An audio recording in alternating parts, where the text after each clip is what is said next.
And third, and what's really central to chiropractic is joint manipulation, or what we often call adjustments.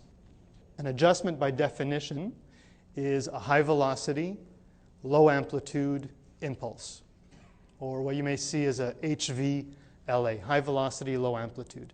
So what exactly is this? Well, if we look at the motion of a joint, we'll just take my MCP joint here as an example. We have a specific active range of motion. We can then look at the passive range of motion, which goes further. And the chiropractic adjustment occurs at the end of this passive range of motion. So although I'm demonstrating this here, it can occur anywhere in the body. Any mechanical joint that has movement in it can be adjusted, can be manipulated.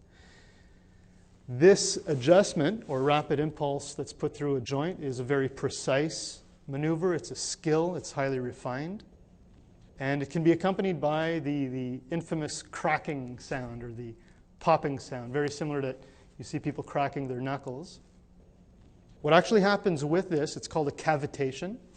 And the cavitation is simply a change in pressure within the joint due to the movement of the bones, which creates a vacuum effect, releasing bubbles from the synovial fluid.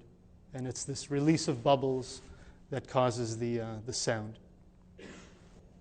It's also important to note that there's many different types of adjustments. There's actually dozens of different chiropractic techniques. So although I've just described the more traditional version, there's actually techniques that serve different types of patients, different conditions that patients have. So I don't treat a little old lady the same way that I'll treat a child, or the same way that I'll treat a professional athlete. Everybody gets a catered treatment.